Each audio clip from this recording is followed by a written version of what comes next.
look better for himself every single time. There is no place along that. It doesn't matter if it's Tyler. If it was my brother, I would say the same because you do not defend that. There's no defending it. Right, but also not everyone was attacking Doc here. Right? One of the big names in this conversation has been Asmongold, who instead, reacted by saying there is likely a missing piece to the puzzle, and he pushed back against the general assumption of Doc's guilt. And also, he did make clear that he isn't defending it. I'm not defending him. I'm talking about hypotheticals and looking about it from different directions.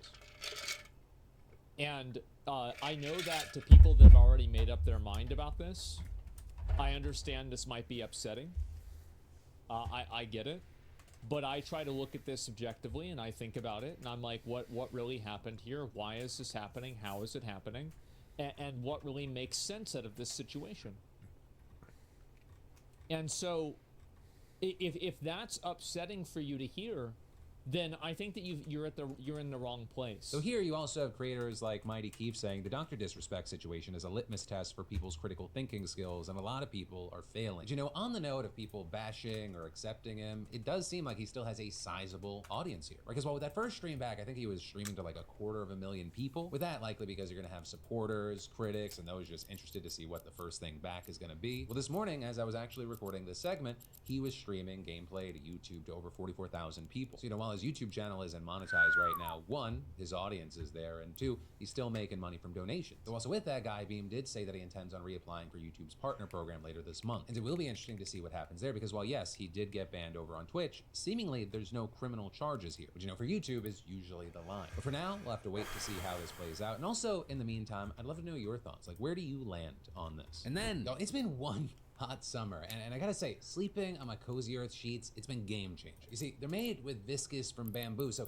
their bedding is designed to naturally regulate temperature, keeping you cool when the heat's relentless. So a big thank you to Cozy Earth, not only for sponsoring the PDS, but for helping to make my home feel like a sanctuary. The ultimate ingredient for a luxurious sleep is softness, and Cozy Earth's use of only the best fabrics and textiles, it enhances that. And they're so confident, they offer a 10-year warranty on bedding products. Plus, you can experience your own sanctuary, not only with Cozy Earth sheets, but with their stretch knit bamboo pajamas. A timeless classic crafted with a soft stretch knit that features enhanced breathability and a luxurious lightweight drape, keeping you degrees cooler than cotton. Plus, more importantly, keeping your temperature just right through the night. And the men's pajama bottoms, they're so comfy you won't want to change out of them. And Cozy Earth products have the softest and really, the most uniquely soft fabric that actually holds up, doesn't pill. Your peace of mind matters. So embrace the comfort of Cozy Earth and feel the difference. Just go to cozyearth.com/DeFranco and enter DeFranco for an exclusive discount of up to 40% off. And if you get a post-purchase survey, say you heard about Cozy Earth from this video. And then, so we got a child predator story in the news that we got to talk about today that actually doesn't involve a YouTuber. But one, it's something I wanted to talk about because it is very interesting, and two, it has resulted in a lawsuit. Because the news is that law enforcement officials in New Mexico created a Snapchat account for an AI-generated 14-year-old girl to prove that the platform is failing to protect minors from sextortion. And that was actually revealed in this new and absolutely massive lawsuit brought against Snapchat by the New Mexico Department of Justice. See, this lawsuit files a months-long investigation, and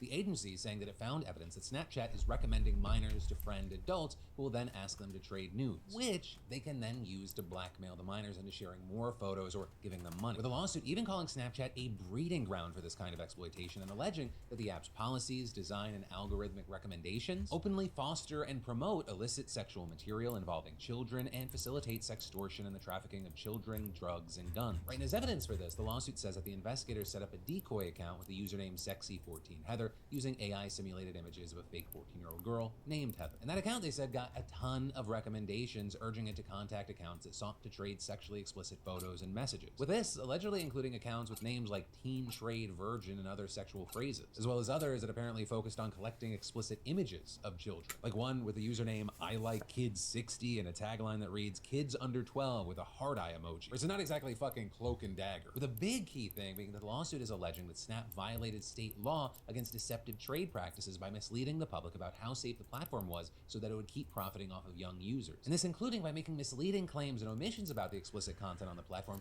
even when its own internal research showed the opposite. With New Mexico's Attorney General telling reporters, Snap has misled users into believing that photos and videos sent on their platform will disappear, but predators can permanently capture this content, and they have created a virtual yearbook of child sexual images that are traded, sold, and stored indefinitely. And adding that the app has created this false sense of security in the way that it's marketed the platform, and that makes it so dangerous, especially for young ones. And noting here that the state investigation also uncovered a whole network of sites on the dark web devoted just to sharing these illicit images collected from Snapchat, with investigators finding more than 10,000 photos and videos apparently linked to the platform. But as far as what happens from here, that remains to be seen. I mean, Snapchat has only responded by saying it will address the claims in court and issuing a generic statement claiming that it cares about online safety and protecting young people. But according to experts, it is very possible that we're going to see this expand to other states as well. And then, in horrifying international news, Typhoon Yagi has smashed Vietnam and China, killing at least 60 and collapsing key infrastructure. Because with coverage about massive hurricanes usually coming from the Atlantic and hitting the Gulf area, such as with Tropical Storm Francine right now, it can be very easy to forget that other parts of the world also struggle with similar storms. Right, in the Pacific, they're called typhoons, and here we saw southern China and northern Vietnam getting hit by Typhoon Yagi, with us then seeing on Sunday being downgraded to a tropical storm, although that just meant that it wasn't as windy. But really, either way, the footage from this weekend, it was crazy, with buildings being torn apart by the wind. And I mean, like, after it calmed down to a tropical storm, it was still so windy that cars slowed to shield motorcycle riders from the wind. And in nearby parts of China, hotel workers literally risked their lives trying to keep the doors shut as the storm raged outside. And of course, that was just in addition to the intense rainfall from a tropical storm that can cause massive damage on its own, especially in a region that is susceptible to flooding and landslides, such as in one northern Vietnamese province where a major bridge collapsed and cars fell into the river. And as if that wasn't horrible enough, it also hampered emergency efforts as it essentially cut off half of the province from the other. Also, on top of that, the storm cut power to millions of homes as well as terrible. Centers, although state officials have said that 75% has been restored. But even those, I mean, they were the lucky ones, with many homes being destroyed and even modern factories like those owned by LG being heavily damaged, with it being estimated that cleanup and rebuilding efforts are going to cost billions of dollars. And unfortunately, this is the kind of cost that's likely just going to continue as typhoons continue to get stronger and stronger in the area. Right? I mean, Yagi, for example, it's estimated to be the strongest autumn storm to have hit China since 1949 and the 11th storm this season alone. Right? So it's not just the Atlantic that's seeing hurricane-like storms not only becoming more common, but also stronger on average. But luckily, you know, the good news is that it's probably going to stop here, because as we all know, climate change is not real. It's just something that's made up. There's no reason to be alarmed. Keep buying and doing everything the same. No companies or industries need to be held in check. And then, so back in October of last year, you might remember that there was a gunman in Maine who killed 18 people and injured 13 more at 2 locations in the city of Lewiston. Right, and after a massive manhunt that went on for days, the shooter, a 40-year-old Army reservist, was found dead. And part of the reason we're talking about this situation, again, is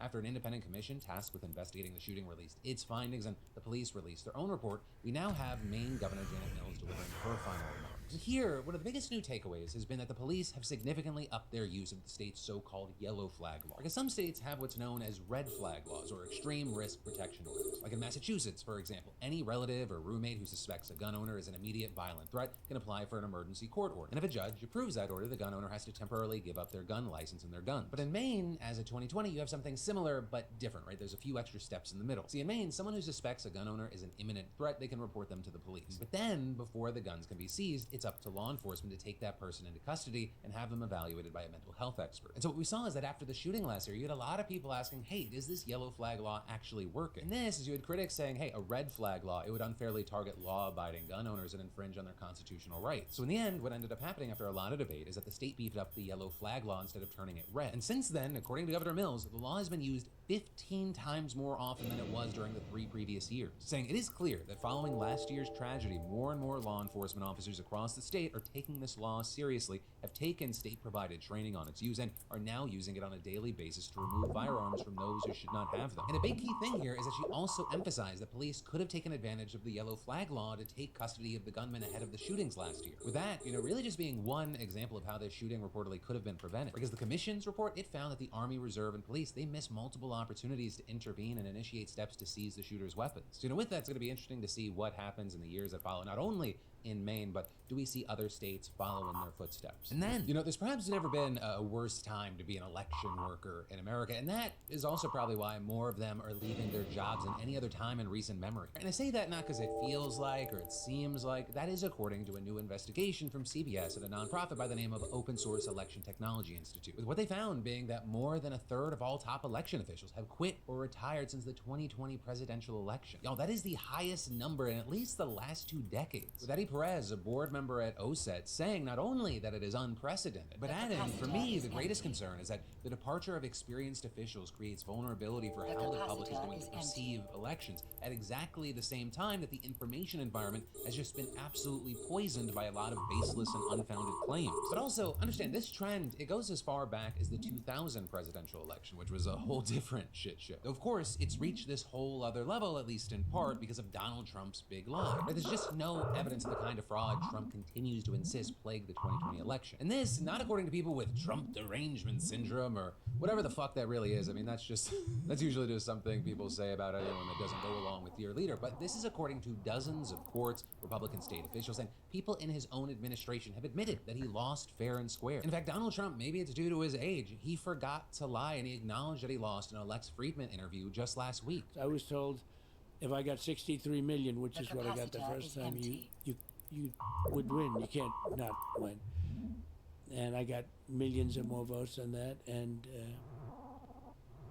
lost by a whisker. Also, I will say he technically wasn't accurate. It wasn't a whisker. It was a few whiskers, thanks to the Electoral College. He got pummeled when it came to the popular vote, but it was very close when you consider the Electoral College. Right? Just tens of thousands of people across a few states deciding the election. But, in any case, the consequences of the lie, they've been very, very real. Right? I mean, many of those election workers are now leaving their jobs, citing threats against them as one of the reasons. With Reuters, for example, documenting hundreds of threats to local election officials, specifically by Trump supporters outraged by his claims the election was rigged. In fact, back in May, nearly 40% of election officials surveyed reported they had been harassed, abused, or threatened, which was an uptick from 30% the previous year, and also, said threats have increased since 2020, with more than half of these officials saying they were actually worried about the safety of colleagues and staff, which, to that point, 92% of local election officials surveyed said they had taken action since 2020 to increase security. Right? Just last month, for example, local officials in Georgia, they started equipping election workers with panic buttons. So the thing is, it's not just Trump supporters, but Trump himself has threatened people, with him specifically threatening to use the office of the presidency to exact retribution if he wins a second term in the Oval Office. In fact, analyses by media outlets and NGOs, they've documented dozens of instances of this, with the latest example coming just this weekend when he repeated his claim that the 2020 election was stolen from him in a post on Truth Social, writing, "I know better than most the rampant cheating and skullduggery that has taken place by the Democrats in the 2020 presidential election." And with that, saying that some people would be getting long-term prison sentences if he wins this year, and him going on to write, "Please beware that this legal exposure extends to lawyers, political operatives, donors, illegal voters, and corrupt election officials. Those involved in unscrupulous behavior will be sought out, caught, and prosecuted at levels unfortunately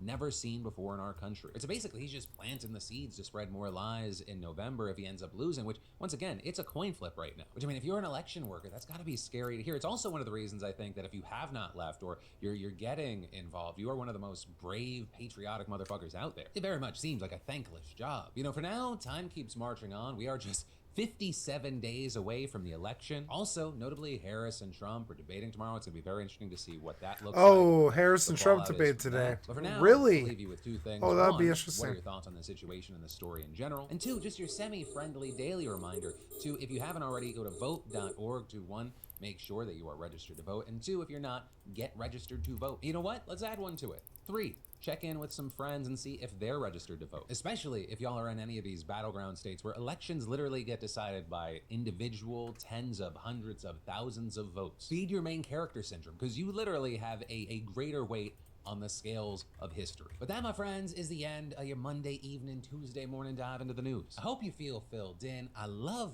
yo faces, and I'll see you right back here tomorrow.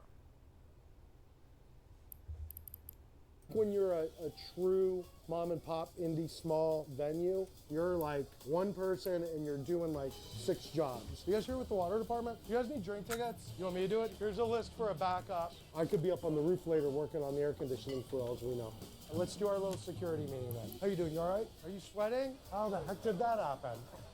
If you haven't grabbed the plunger, then you're not an indie venue owner. This is Tom. He owns a small rock club in Tampa, Florida that fits about 400 people. Come on in. Venue? Nope.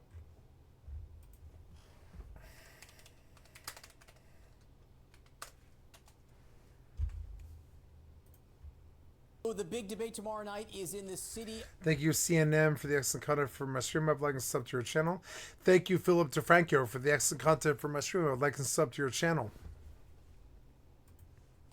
The big debate tomorrow night is in the city of Philadelphia, which is in the Commonwealth of Pennsylvania.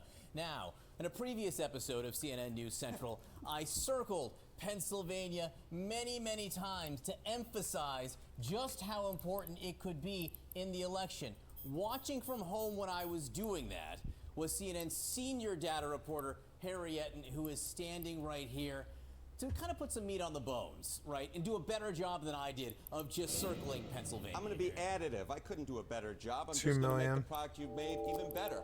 So I just want to take a look at Pennsylvania, and what we see is a tightening race in the Commonwealth of Pennsylvania. All right, this is Harris versus Trump margin in the great Commonwealth of Pennsylvania.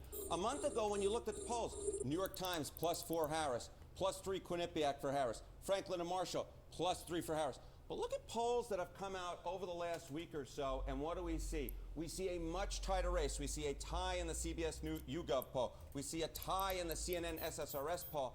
And this, to me, is part of an emerging pattern, which is in a very pivotal state. What we saw was a small Harris lead, but within the margin of error, becoming a race that is way, way, way too close to call at this particular point, one that is even. You say very pivotal the Commonwealth of Pennsylvania could be. How pivotal? How pivotal. All right, so let's take a look at this particular map. This is with the betting favorites, but with Kamala Harris taking the great Commonwealth of Pennsylvania over here. What do we see? We see that Kamala Harris wins in this particular case. Look at that, with exactly 270 electoral votes to Donald Trump's 268. All right, so Kamala Harris wins the electoral college when she wins the Commonwealth of Pennsylvania. But let's take Pennsylvania out of Kamala Harris's column and put him in a Donald Trump's column. Again, with the betting favorites, with Trump taking Pennsylvania. What happens when we turn Pennsylvania red? Well, take a look here. Donald Trump wins in the Electoral College, 287 electoral votes to Kamala Harris's 251 electoral votes. So that is why I say it is pivotal. Yeah. It is so important. It's worth adding letters. I will say it's worth adding letters. I can't even get it out. The bottom line is, it is so important. This state is very, very important. You important data people like to call it a tipping point state. It looks like Pennsylvania could be the tipping point state, which means the one state that will decide the election. Now, if it is in fact the tipping point state, is there any elected official in Pennsylvania who may have been on a ticket that might have made a difference? Well, this was the great question when Kamala Harris was making her VP selection. Who should she select? And of course, folks like myself thought that she should take Josh Shapiro, of course, as the governor of the great Commonwealth of Pennsylvania. Why? Because his approval rating is 59%. And the bottom line is, if Kamala Harris loses in the state of Pennsylvania, and that is the tipping point state, as Mr. Berman put it, the state that put Donald Trump over the top in the Electoral College, there are going to be some real questions as to whether Kamala Harris should have chosen Josh Shapiro, given how popular he is in the Commonwealth of Pennsylvania. Could she have been a winner if she had chosen him instead of Tim Walz? We don't know the answer to that question. We don't know who's going to win the state of Pennsylvania, but it's certainly a question that at this particular moment, with the Pennsylvania polls getting tighter and tighter and tighter, that I'm certainly asking, John. Harriet, great to see you, as Pivotal. always. Pivotal to see you. Pivotal. This morning. No, I'm sorry. We are now officially changing it to Pivotable because Pivotable. it sounds fantastic. We're going with that. Thank you, gentlemen. Let's talk about all of this and how pivotable it all is. Joining us right now, CNN senior political analyst and senior editor with The Atlantic, Ron Brownstein. It's good to see you, Ron. Okay, Ron, you coined the phrase the blue wall. Recently, you were writing more about the history of the blue wall, how Michigan, Pennsylvania, Wisconsin have voted the same way in every presidential election since 1980, save one. That suggests what, though, Ron, this time around? Yeah, I mean, it is striking. I mean, these are states that are demographically and economically similar. And as you know, they voted the same way in every presidential election since 80, except one.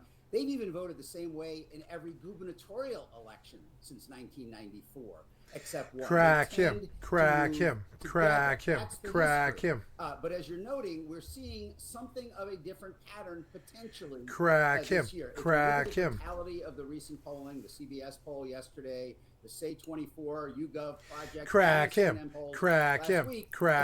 You look at them all together, they suggest that Harris is opening kind of, sort of, a little bit of space in Michigan and Wisconsin, which means, as you've been discussing, if she can add Pennsylvania, she gets to exactly 270. Pennsylvania looks tougher. By the way, looking at this even more narrowly, Pennsylvania and Michigan have voted the same way in every election since 1940, except for one in 1976 when Michigan went with favorite son Gerald Ford and Pennsylvania went with Jimmy Carter. So for them to separate, obviously history, prior results is no guarantee of future performance, but for them to separate would be a striking deviation from our history over really the last 80 years. It is really fascinating. And Axios, kind of summing up the polling trends of recent, Axios put it this way this morning, which I loved, kind of speaking to all American voters. You live in a toss-up nation where every election brings coin toss close fights to run American government. I mean, is that just what you add it all up to and what we see now? Well, it's really kind of a striking dynamic in that I was recently talking to Karl Rove, and he was reminiscing about how many states as recently as the 2000 election they were playing in, either on offense or on defense. Places like Tennessee or Kentucky that we no longer consider, or West Virginia even, part of the dialogue. What's happened is that the number of swing states has dwindled to 6 or 7, but those states themselves have become hyper competitive. I mean, they are swing states because they are balanced, on the edge of a knife. So what you're talking about is a couple 100,000 people in really 6 or 7 states choosing the direction for a nation of 330 million. And we see some pretty similar patterns, whether we're talking about the national polling or the swing state polling, where Harris, like Biden, is running pretty close to what Biden got in his winning number in 2020 among white voters. Maybe a little below where he was among whites without a college degree, maybe a little above where he was among whites with a college degree, netting out to about the same place. But despite her gains, she is still not equaling what Democrats usually get among non-white voters and young voters, and that in many ways looks like her challenge and her task in the remaining weeks of the campaign. Let me ask you this, Ron. Dana and I were just talking about it. I want to get your take on this. Voters continue to say that they want to know more about Kamala Harris's policy positions. Yeah. The Harris campaign has added an issues tab on the campaign website, but I wonder what you think about this perception from voters, and I'm wondering what her campaign thinks about it as well, and if they are okay with that perception. Well, first of all, I think we basically know what a Kamala Harris presidency would focus on, because there is kind of a communal bottom-up agenda from the Democratic Party really at all levels. I mean, if you look at the pieces of the Build Back Better bill that passed the House in 2021 and were stripped out in the Senate by Manchin and Sinema, that's pretty much a presidential agenda. Child tax credit, increased child care help, health subsidies, more prescription drug support, gun control. I mean, there's a broad agenda that's out there. But, voters are saying 30% in that poll in the New York Times, rising to 40% among Latino and Black voters, 50% of younger voters. They need to know more about her. It's not only her agenda, I think, it's who she is, who her values are, and whether they are comfortable with her as president. I think that's her big job on Tuesday night, more than making the case against Donald Trump, making the case for herself. Interesting. Great to see you, Ron. Thank you so much. Damn it, Ron. But I can tell. No, you already watched this one. Go back. I don't want to listen to this guy anymore. Oh no. Dr. Disrespect has now made his long-awaited return to YouTube. He posted a teaser trailer on September 5th on Twitter saying he would be coming back with a video where he seemingly travels on a boat to some remote island where his new arena is.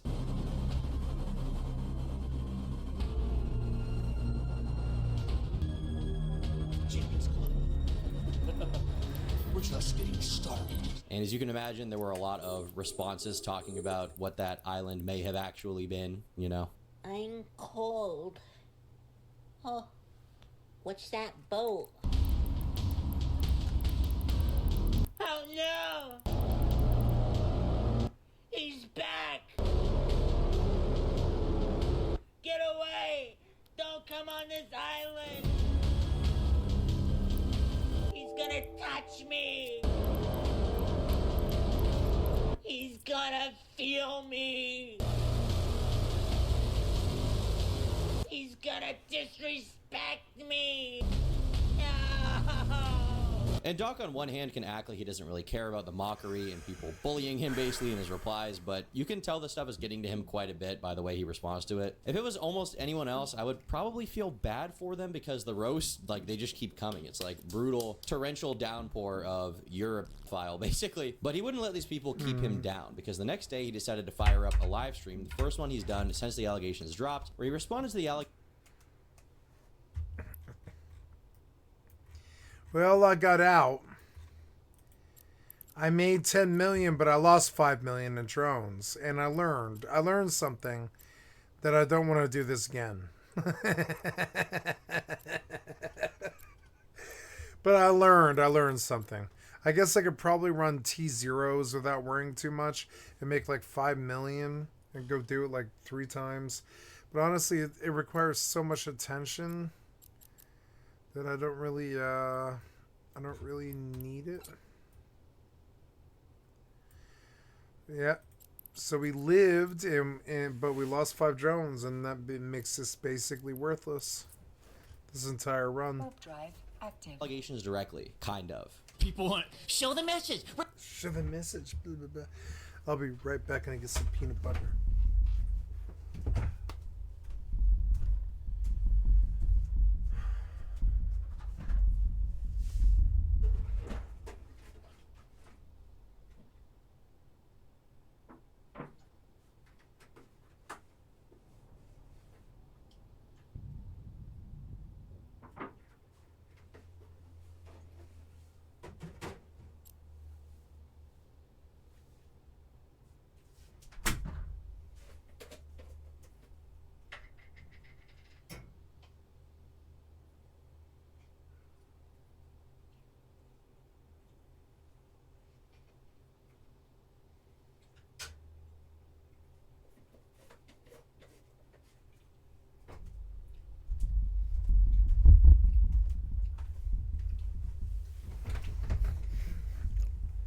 Release the messages. Show the messages.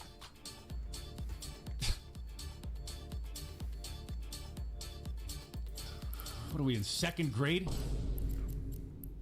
What the f does that even mean? She wasn't 15.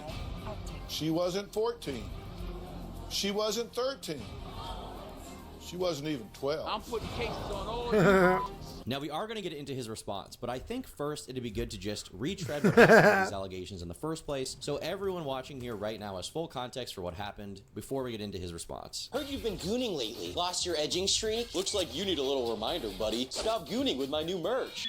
We've got premium materials, High quality embroidery. esoteric designs. What more could you ask for? What's that? You need a hat to keep your sensitive widow eyes out of the sun? Good thing I thought of that. And if you ever forget how to put together a Nerf blaster, Just read the instructions on your brimmy brim. Please buy it! TurkeyTom.shop! Please! TurkeyTom.shop! Please! Stop gooning today at TurkeyTom.shop. stop gooning at TurkeyTom.shop. Edge forever. Limited quantities available. Get it now before it's gone forever. If you don't buy it, I'm gonna commit a crime. I might commit a crime anyway. Please fund a crime I want to commit with my merch sales. I'm going to commit a crime because of the merch sales. If you buy this hat, if you buy this shirt, I will use the money that I get from it to commit a heinous crime. Is what I would say if I was going to do that, but I'm not.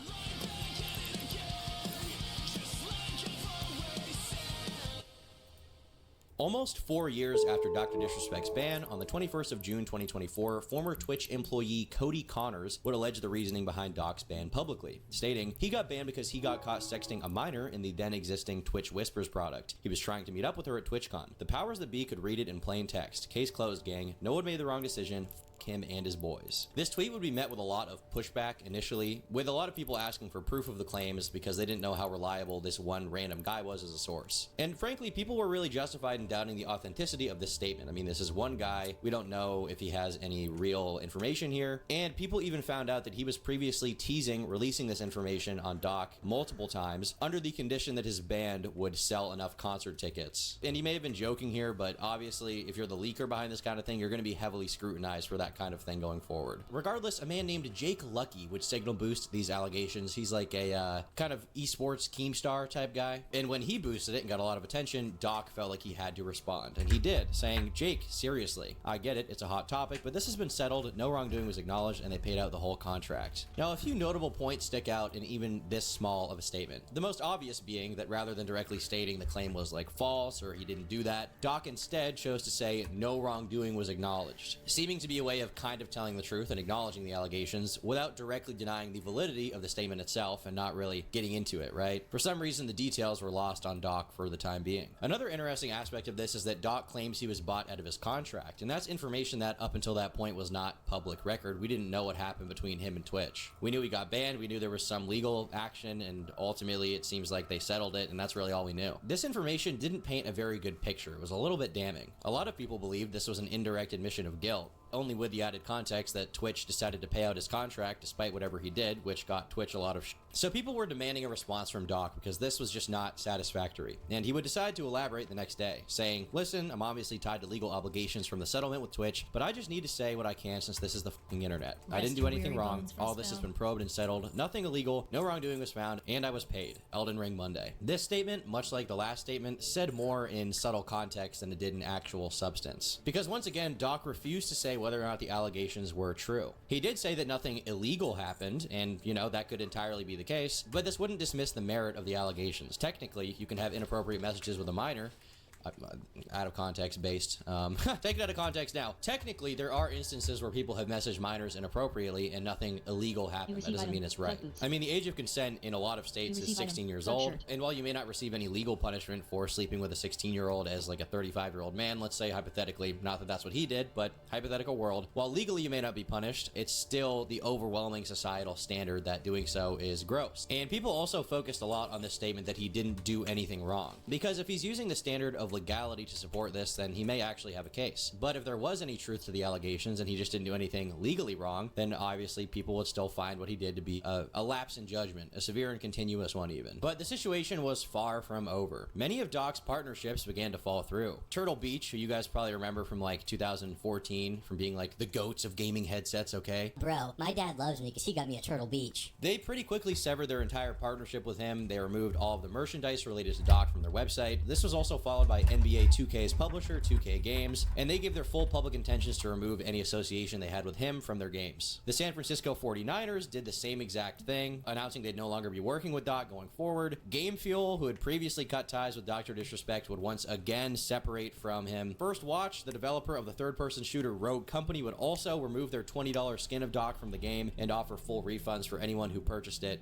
This was really a PR nightmare for Doc in terms of all of his business relationships. But Doc wasn't about to take this all lying down. Around 10:30 a.m., he would go live on his YouTube. Now, it was mostly an okay stream. He didn't seem too worried, but around the 3-hour and 11-minute mark, he would look down at his phone and his demeanor would suddenly change a lot. He seemed to get really nervous. You know how we run things here.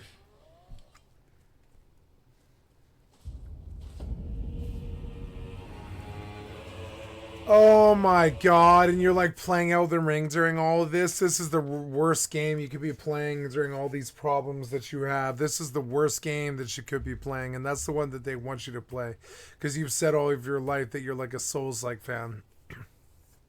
But then the game hits and they're like, you've talked to a minor and all this, and all you can think about is Elden Ring Monday. Fucking Elden Ring Monday. What?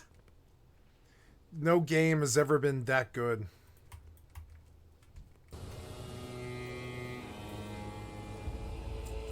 You with 1 copper.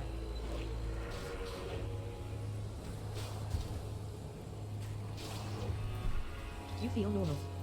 You receive loot. Refreshing spring water. You with 6 copper. And if you watch this video, Doc actually stayed silent for the next full minute before he just kind of expressed his fatigue and frustration over the events of the last few days and all the allegations coming out. I'll be honest, I'm feeling a little fatigued. Forest mushroom cap. Feeling a little fatigued. We came in here, champs. Champs. High energy. You receive loot. Minor healing potion. High energy. You came in here high energy. But I'm telling you, man, I'm just feeling fatigued. Feeling fatigued. Right. Feeling a little burnt out. He went on to vent about the draining nature of social media and existing as like a big public figure. Like I'm actually tired of being on social media, and I've expressed that over the years, champs. I just, you know, champ. I've always kind of hinted like it'd be nice to get off and just completely separate, right? Go live in Costa Rica or something. And then he would suddenly announce a new vacation to go away from all of his social media and basically run away from whatever was going on. But I think the first and foremost, though, is, you know, I did have a sort of a planned vacation coming up. Planned vacation. And I think I might just extend that starting today, starting now. You know, one of these. Let's take a step back. I mean, it is what it is. People get fatigued, right, champs? Right, champs. And champs. to be honest, I don't know how long. Champs. You know, I know where my vacacion, how long my vacation is, but you know, maybe I extend that. Champs. We'll see. We'll see. You receive loot, ruined pelt. But I do. You receive loot. I do appreciate you guys, champs. Right. Champs. Champs. And look out for the socials. I'll keep you updated when we'll be back. But I definitely need to take a break. Champs. Kind of from everything, you know. A podcast, start a podcast.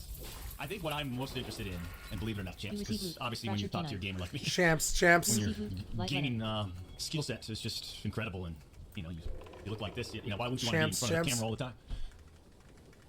But I'm kind of, I'm exhausted of being in front of the camera. I'm exhausted being on socials. The industry's changed so much. Just so much different energy out there, negative energy, and clashing, and from everything that we've experienced as we started this whole journey together. You know what I mean, champs? Yep, and I came in. I feel like I came in at the darkest it's ever been. I would say that's right about when I came in. 2021, I think, was it? Or yeah, I think it was. No, it was 22. 2022, and it was the darkest it had ever been. That's when I started, and now it's been 3 years, and I hope I do all right.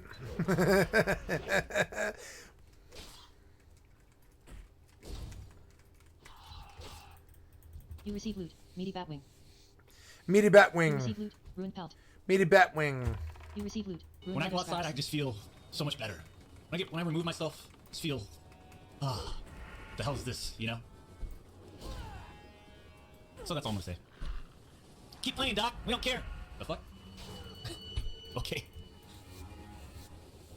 Champ, I'm gonna call it right there. Ruined leather scraps. A little short one. We've accomplished some things, but nobody cares, Doc. We need to step away. I think when I say step away, I'm gonna have to. Oh no. But one really notable moment that we did get here, apart from him being really nervous, was that he expressed his intention to move away from Midnight Society, which is a gaming studio that he founded in 2021. Either have to relay this to the Midnight Society, but maybe I step away from there too. Just completely remove myself from the scene. It's what I need to do. Ruined leather scraps. You receive loot.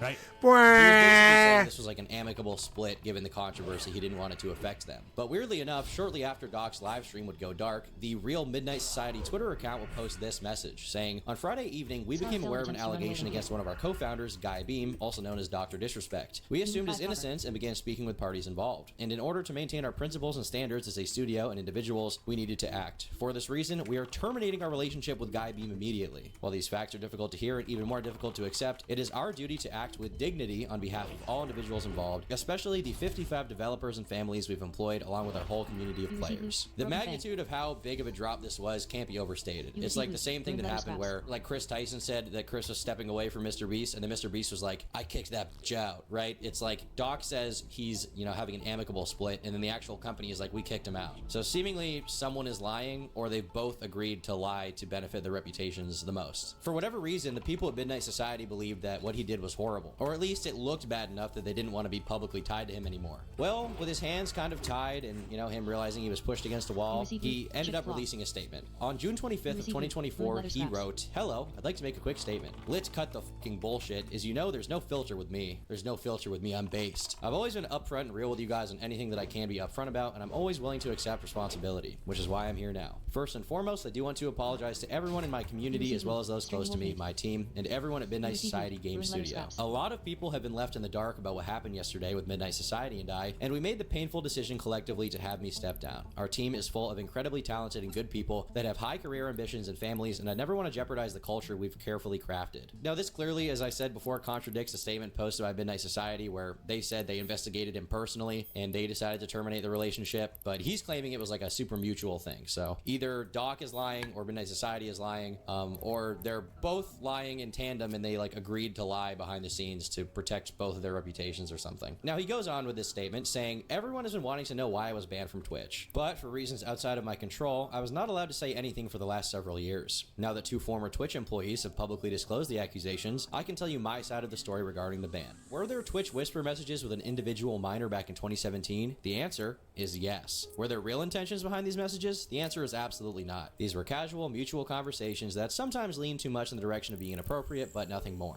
So most people took this as an admission of guilt that he had done, at the very least, something wrong, even if he didn't sex this kid or try to meet up with them. He did, you know, have some kind of inappropriate interaction with someone, and he admitted that here. But for some reason, the doc didn't want to give any finer details. In fact, it was quite the opposite. As a result, speculation ran rampant as people tried to guess what these inappropriate conversations were. Some people assumed they sexted, others said he was simply discussing topics that are inappropriate to discuss with someone under the age of consent. They were trying to figure out how bad Doc was really, in the midst of a bunch of people posting memes calling him a pedophile. But he would continue in his response saying, "Nothing illegal happened. No pictures were shared. No crimes were committed. I never even met the individual. I went through a lengthy arbitration regarding a civil dispute with Twitch, and that case was resolved by a settlement. Let me be clear, it was not a criminal case against me, and no criminal charges have ever been brought against me." A lot of people who read this statement found his wording to be very odd. Cody Connors had claimed that Doc was trying to meet up with this anonymous minor, a claim that Doc doesn't inherently refute. He does say that he didn't meet them in person, but he doesn't dispel the idea that he discussed meeting them IRL. Doc also again emphasizes like 20 times that what he did was not illegal and there were no criminal charges against him, but once again that doesn't dismiss the possibility of these conversations being sexually graphic or wholly inappropriate. And seemingly this idea is something that Doc owned up to a little bit in his statement, saying, "Now from a moral standpoint, I'll absolutely take responsibility. I never should have entertained these conversations to begin with. That's on me. That's on me as an adult, a husband, and a father. It never should have happened. I get it. I'm not perfect and I'll own my shit. This was stupid." And Doc would go on to once again apologize to his peers and his community before asserting his intentions of pushing through the controversy and continuing to stream despite what was going on. And once again, this statement, despite him clarifying some things, still left a lot of questions. I mean, at this point, we knew Doc had some kind of inappropriate discussions with a minor. Both sides said that, but we haven't seen the DMs, so to what extent it really happened is technically currently unknown. What we do know is that whatever happened in these DMs was enough for Twitch, Discord, and even Doc's own gaming studio to decide it was worthy of, you know, cutting ties with him and just getting rid of him altogether. They were like, "Fuck this guy." And what's even weirder is that Doc didn't really explain his intentions. Instead, he just said there were no real intentions, which is an excuse we've heard from a lot of really gross, weird people before when they,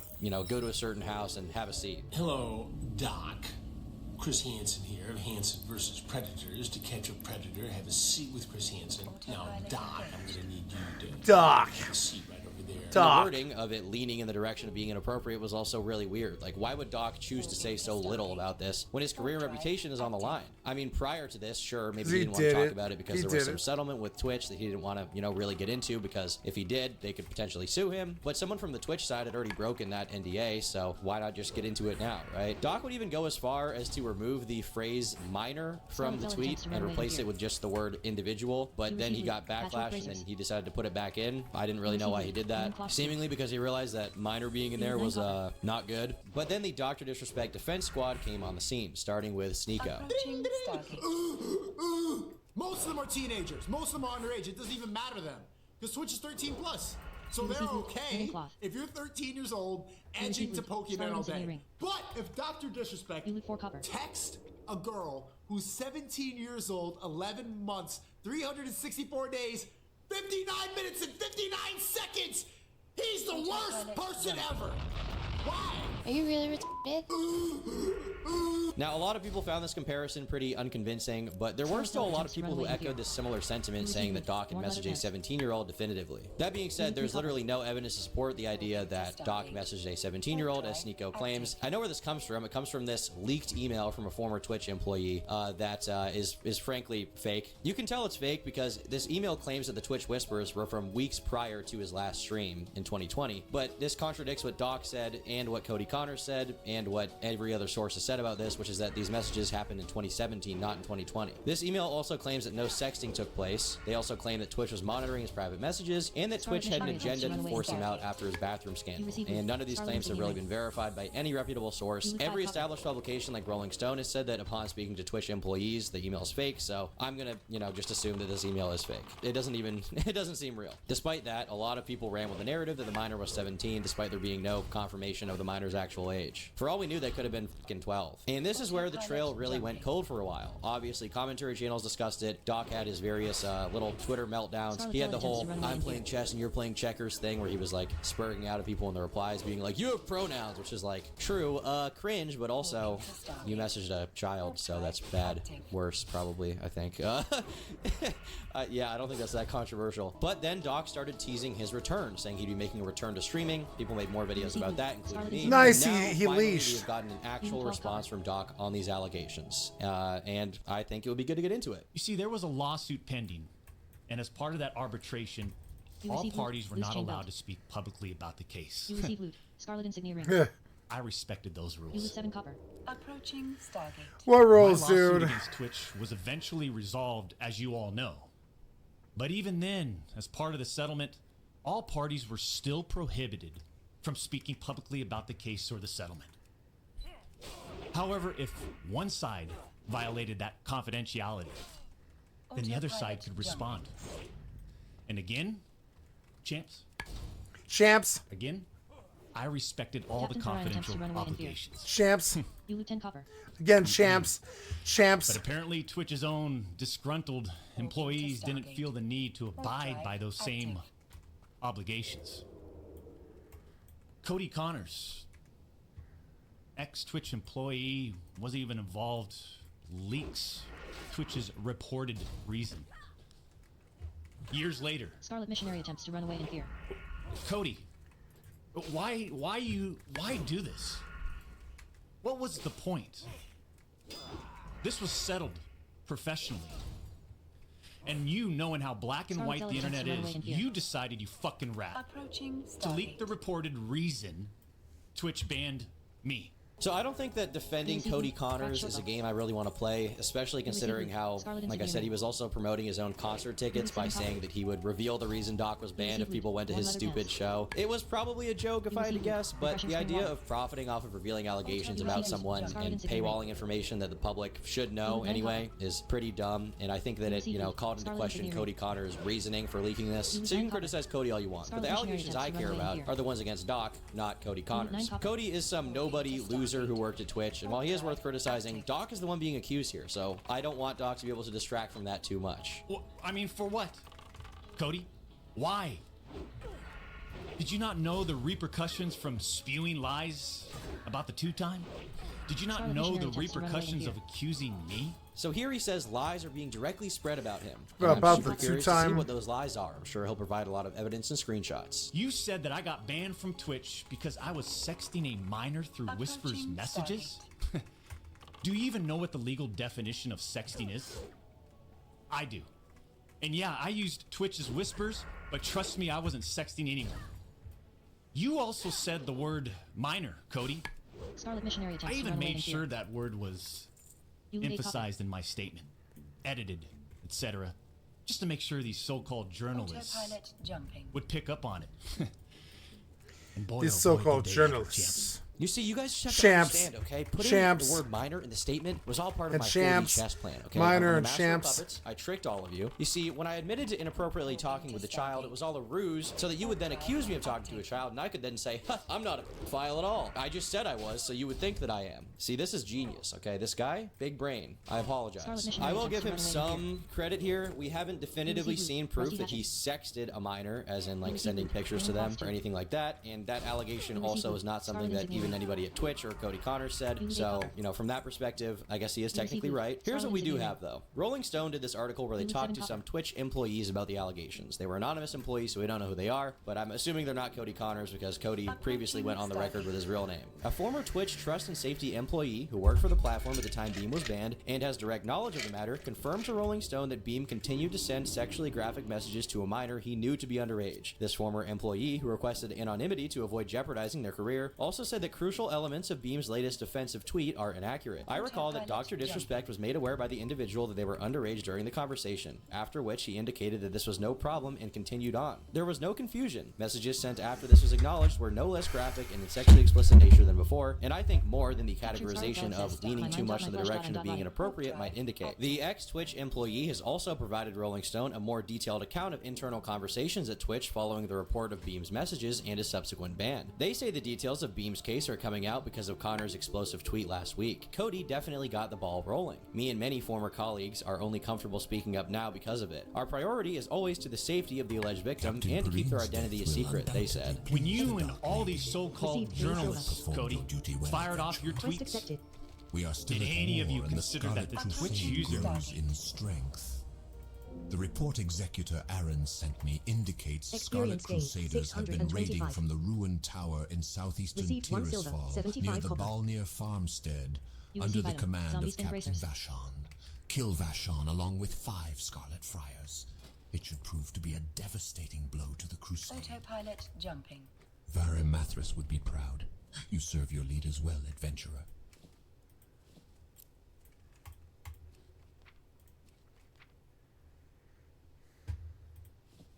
Warping to Stargate. Warp drive active.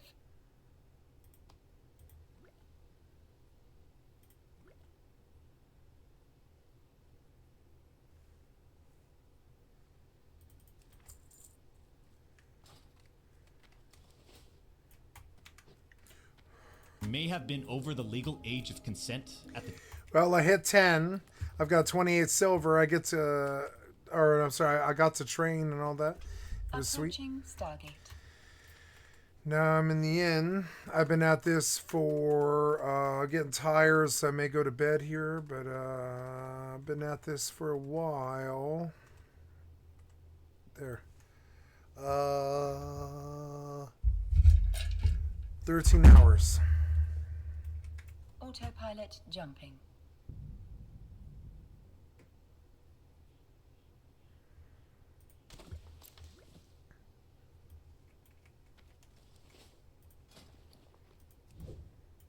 Warping to Stargate. Warp drive Advantage. active. You create linen bandage. You feel rested. You create linen bandage. You create linen bandage. You create linen bandage. You create linen bandage. Approaching Stargate. You create linen bandage. You create linen bandage. You create linen bandage. You create linen bandage.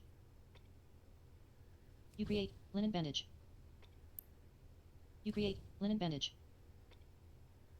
You create linen bandage. Autopilot jumping. You create linen bandage. You create linen Oh, bandage. good. I used up everything. I've got silver ore, linen copper bandage. ingots.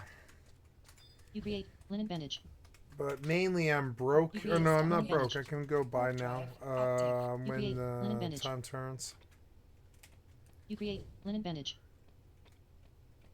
You create linen bandage. You create linen bandage. You create linen bandage. You create linen bandage. You create linen bandage. You create linen bandage. I have to do silver too, but You I'm create out of linen bandage. fire. Oops. Approaching Stargate. You create linen bandage.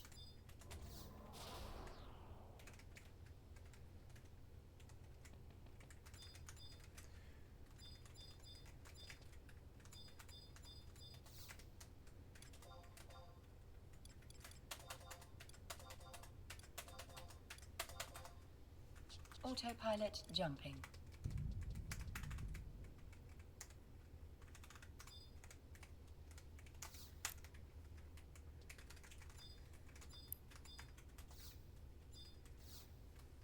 Warping to Stargate. Warp drive active.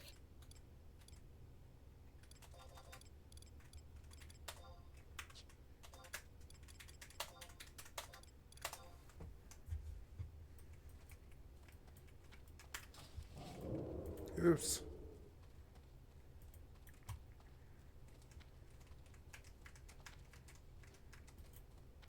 I can train you in first aid techniques. You have learned how to create a new item, heavy linen bandage.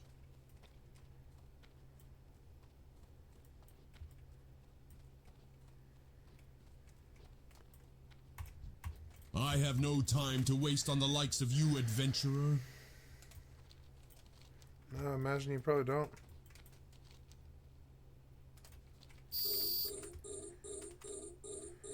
Oh, no. What? Ah. Autopilot jumping.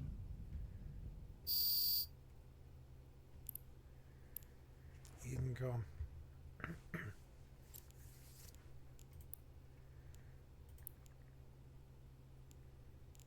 Warping to Stargate. Warp drive active.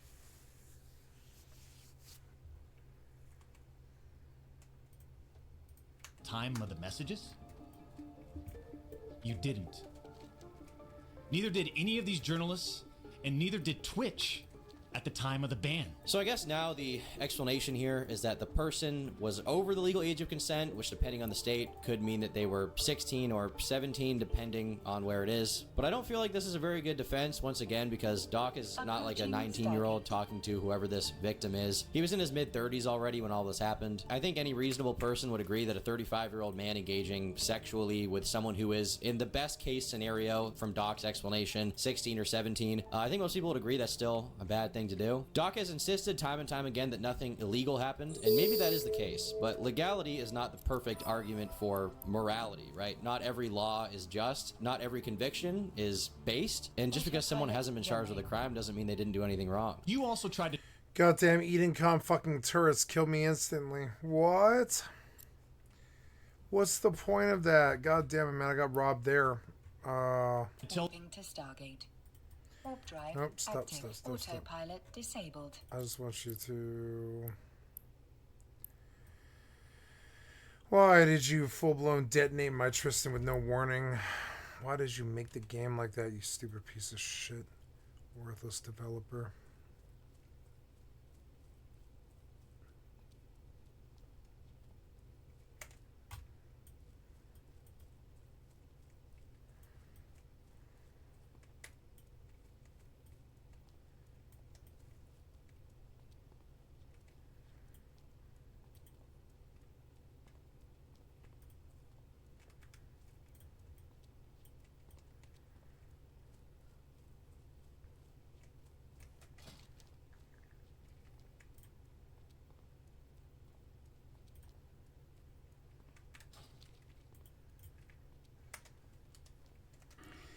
I get to turn in, and then I get to leave the zone, which is cool. I've been doing pretty well.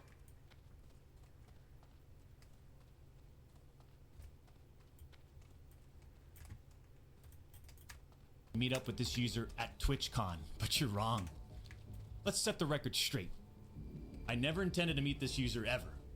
We never made plans to meet at TwitchCon or anywhere else, and in fact, we never met in person ever. Your bullshit accusations gave false courage to other former Twitch employees to make shit up as well. I suspect all of you sort of planned and coordinated this attack. These big-time publications, these journalists, these various outlets are sort of just gossip channels now, don't you think, champs?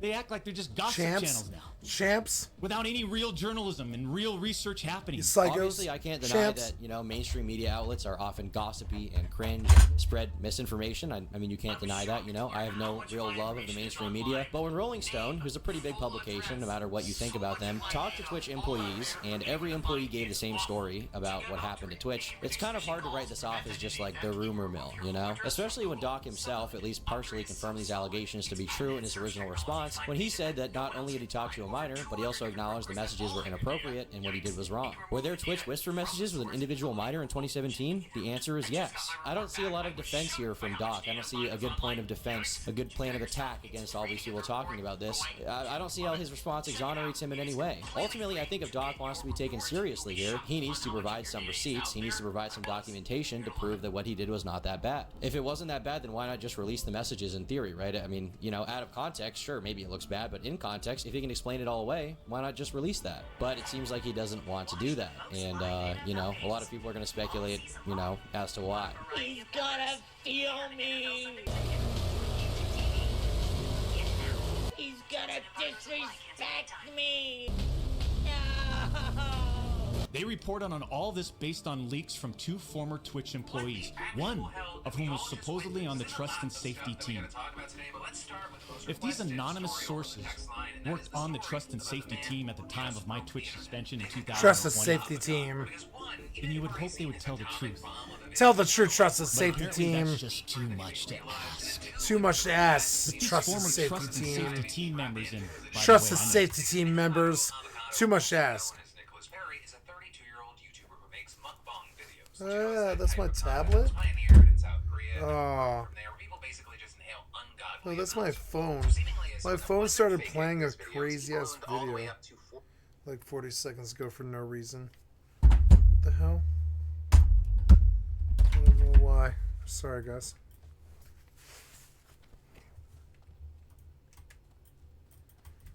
No doubt you made actually your way had here first-hand first mention knowledge. of my summons, yes. Then what they conveniently I would left expect out no is less from a one, prospective Deathstalker. Twitch's trust and safety If you team, wish the to join same the employees. Twitch's Lord trust and Verenathus' safety elite team. guard, Trust you will and have to safety prove your team. worth. I will not lie to you, adventurer. Damn it, the This trust and task safety team could mean your champs. death. I The have trust and some safety things that team need champs. attending to. I require the personal effects of Aster Hadron, a messenger who travels between It's just not right, Silvertown and champs. the Undercity. I will leave the method of procurement to your discretion. It will be better for you if you know less of the nature of this business. Succeed, and I shall tell you more. Champs.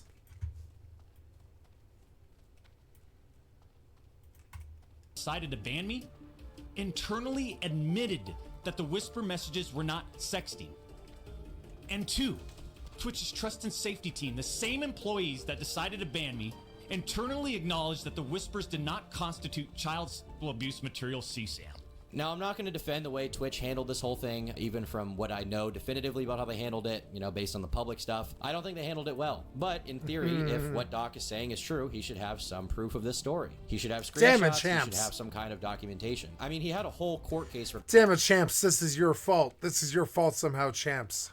regarding this stuff, and he openly has said that Twitch employees broke their obligation to not talk about it. Therefore, now he has full rights to talk about the case and the arbitration, anything that happened, without risk of legal action. So, where is his proof for this claim? Why not just bring up shit from the law? Damn it, champs! It probably came out in Discovery. For some Damn it, reason, Doc champs! decided to not provide a single screenshot or receipt for a single claim he made. Cody Connors and these other anonymous sources are trying to paint a picture that I was exchanging sexually explicit messages and photos with this Twitch user.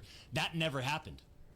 That never happened, I even champs. used the word inappropriate. Inappropriate, Purposely. champs. And look at how it's Inappropriate, defined champs. by everyone, champs. Inappropriate, champs. Including these defaming articles. I'm sorry, but mutual bantering with inappropriate These defaming jokes articles, taken out champs. of context should have never led to me getting banned from Twitch in the first place.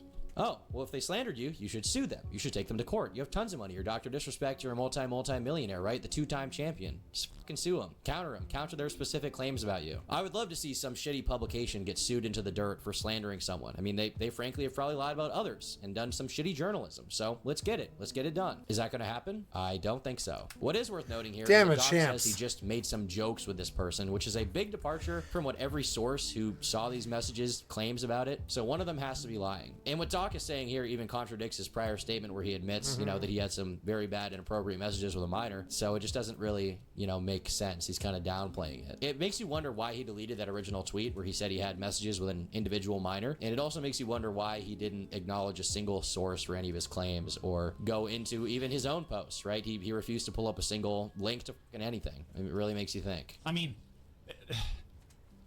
how would each of you Look, if all of your private DMs, your text messages, your chats were looked at, dissected, and taken out of context by someone who's deliberately trying to find something inappropriate in those words. And this is not a situation where a victim publicly accuses someone of wrongdoing. That never happened here. We're talking about allegations that Twitch made against me as a half-baked reason for justifying their actions of suspending and shutting down my channel. Allegations that Twitch made without even a legal analysis of whether the whisper messages were legal! You see, I engage with my community. I engage with Damn it, champs. And through Twitch Whispers, I communicate with Twitch users. Conversations that consisted of a variety of playing games and gaming politics, content creation, random stuff. This was the extent of my whispers with this Twitch user. I mean, once again... Damn it, champs. Okay. So I can't stop saying "damn it, champs," and that's how you know that I'm like I'm like pretty much done. I think I'm done for the day. So thank you guys. This session has been 13 hours long. I didn't make it to 14, but 13 hours is enough, I think. I love you guys so much. Thank you so much.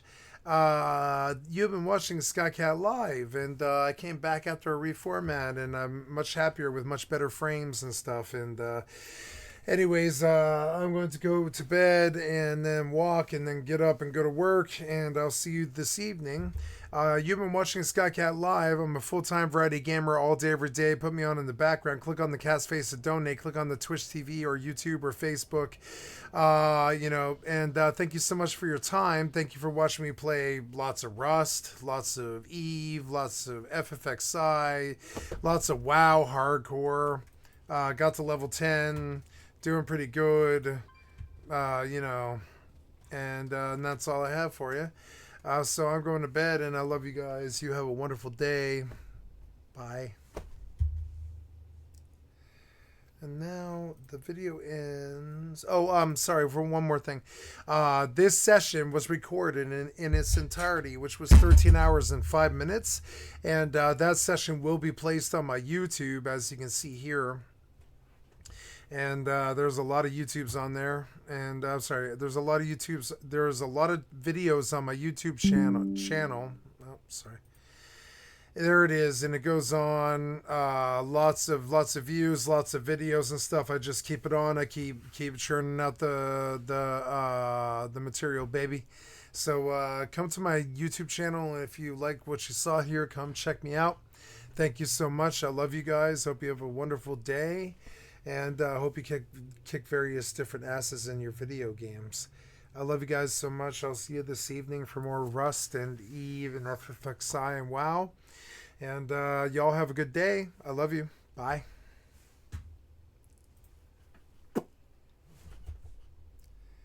Stop streaming. No, I don't want to discard the delay.